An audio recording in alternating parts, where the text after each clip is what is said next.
की शुरुआत करेंगे। बता दें कि वंदे मातरम को अनिवार्य करने और इसे ना बोलने वालों के खिलाफ कड़े कानून की मांग करते हुए साधु संतों का बयान सामने आया है।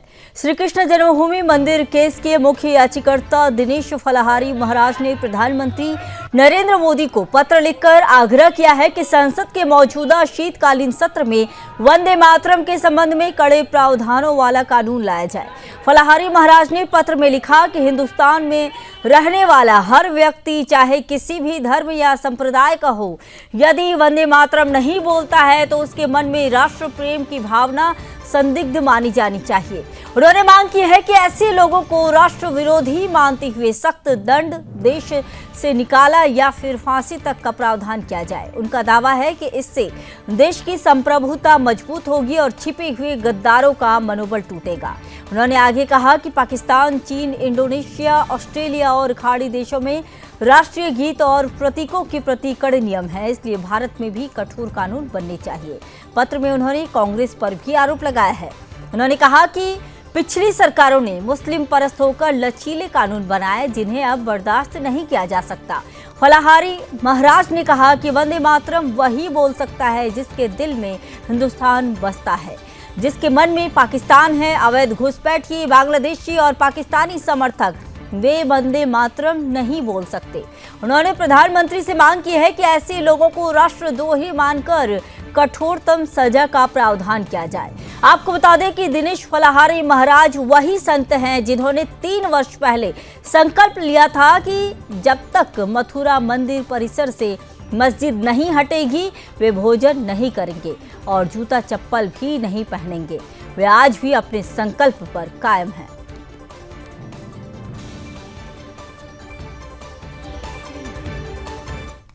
आज हमने प्रधानमंत्री जी को पत्र लिखकर मांग की है कि वंदे मातरम का बोलना अनिवार्य कर दिया जाए। सभी शिक्षण संस्थानों में, सभी मदरसों में, मस्जिदों में, जहाँ पर भी कोई भी कार्यक्रम हो, पहले वंदे मातरम बोलो, उसके बाद कार्यक्रम की शुरुआत करो। और जो व्यक्ति वंदे मातरम बोलने से डरता है या वंदे मातरम बोलने में पाप समझता है, तो ऐसे लोगों के खिलाफ ऐसा कठोर कानून बनाया जाए जिससे उनको फांसी दे दी जाए। क्योंकि जो व्यक्ति वंदे मातरम नहीं बोल सकता तो उसके मन में पाप है, वह देश का गद्दार है, वह हिंदुस्तान में रहकर हिंदुस्तान के खिलाफ कभी भी षड्यंत्र कर सकता है, गद्दारी कर सकता है। तो ऐसे व्यक्ति को तो तुरंत फांसी का प्रावधान होना चाहिए। जो व्यक्ति हिंदुस्तान का राशन खाता है, हिंदुस्तान में रहता है, हिंदुस्तान से लाभ लेता है और गुण पाकिस्तान के गाता है, तो ऐसे लोगों पर जब तक कठोर कार्रवाई नहीं होगी तब तक ये लोग मानेंगे नहीं। खाड़ी देशों में, पाकिस्तान में भी, चीन में भी, इंडोनेशिया में भी, सभी जगह उनके देशभक्ति के जो गाने होते हैं उनको गाना अनिवार्य होता है। उनके यहाँ यदि गद्दारी करेंगे तो सीधे फांसी की सजा है। हमारे हिंदुस्तान में कांग्रेस सरकार ने ऐसे लचीले कानून बना दिए जिनकी वजह से जो अन्य धर्म के लोग हैं उसका नाजायज फायदा उठाते हैं। इसी खबर पर और अधिक जानकारी के साथ मेरे सहयोगी मोहन जुड़ चुके हैं। मोहन, बताइए कि दिनेश फलाहारी महाराज ने जो प्रधानमंत्री को पत्र भेजे हैं, आखिर पत्र में कौन कौन सी ऐसी मांगे रखी गई हैं? जी संगीता जी, मैं आपको बताना चाहूंगा कि लगातार दिनेश फलाहारी महाराज जो है वह मथुरा से जो है धर्म के प्रति कोई ना कोई ज्ञापन, कोई ना कोई पत्र लिखते रहते हैं मुख्यमंत्री और प्रधानमंत्री को। अभी हाल ही में उन्होंने प्रधानमंत्री को एक पत्र लिखा है जिसमें वंदे मातरम को लेकर उन्होंने कहा है कि सभी स्कूल, कॉलेजेस और जो मदरसे हैं, जितनी मुस्लिम जो संस्थाएं हैं, उनमें सभी जगह जो वंदे मातरम अनिवार्य करना चाहिए। क्योंकि देश का एक जो संविधान है उसके तहत ये सारी चीजें होनी चाहिए। और कंट्रीज में जो है अपने धर्म के प्रति काफी लोग सुचारू रहते हैं और उसमें जिस प्रकार के जो है राष्ट्रगीत है या किसी भी तरह के जो और कार्यक्रम होते हैं उसमें पार्टिसिपेट अगर नहीं करते तो वहाँ कानून के तहत उन्हें कड़ी जो सजा सुनाई जाती है। लेकिन मथुरा में इस तरह का कोई कानून नहीं है या हिंदुस्तान में इस तरह का कोई कानून नहीं है। तो इसके तहत उन्होंने प्रधानमंत्री को एक पत्र लिखा है कि जिस प्रकार शीतकालीन सत्र चल रहा है उसमें एक विधेयक पारित किया जाए और जो है वंदे मातरम ना बोलने पर जो है एक कड़ा कानून बनाया जाए। मोहन, ये बताइए कि जिस पत्र की बात की जा रही है, क्या ये पत्र सरकार के पास पहुंच चुकी है या अभी सिर्फ दावा किया जा रहा है? जी संगीता जी, मैं आपको बताना चाहूंगा, केवल अभी ये पत्र लिखा गया है, अभी इसकी पुष्टि नहीं हो पाई है कि सरकार के पास पहुंचा है नहीं पहुंचा जी है, सरकार इससे क्या एक्शन रिएक्शन लेगी। लेकिन ये पत्र लिखा गया है उनके द्वारा और पत्र जी भेजा भी गया है, और उनके द्वारा लगातार इस तरह की मांग की जा रही है कि किसी भी प्रकार से जो है धर्म की हानि ना हो और वंदे मातरम जो है बोला जाए। और जी। इसको लेकर साधु संतों में काफी रोष भी है कि इस तरह के सरकार को भी प्राथमिकता देनी चाहिए कि जो लोग इस तरह से अगर वंदे मातरम या राष्ट्रगीत पर विशेष ध्यान नहीं देते हैं, उनके खिलाफ कड़ा कानून बनना चाहिए। मोहन, क्या लगता है आपको कि क्या अन्य जो साधु संत हैं वो भी इस तरह की मांग का समर्थन कर रहे हैं, या सिर्फ ये फलाहारी महाराज का व्यक्तिगत रुख ही है? नहीं संगीता जी, मैं आपको बताना चाहूंगा कि विशेषकर वृंदावन मथुरा में तो सभी साधु संत एक जी ही मुहिम पर रहते हैं। तो कहीं ना कहीं सभी साधु संतों की ये जो मांग है कि जो है वंदे मातरम को लेकर कानून बनना चाहिए, तो इसमें मथुरा के काफी साधु संत है और महंत है, निरंतर जो है फलारी महाराज जी भी है। तो जी। कहीं ना कहीं सभी साधुओं की सहमति से ही ये सारा जो एक कानून की मांग रखी गई है। मोहन जी, ये बताइए कि क्या लग रहा है कि इसमें कोई राजनीतिक प्रतिक्रिया भी किसी प्रकार की कुछ आई है क्या अभी तक?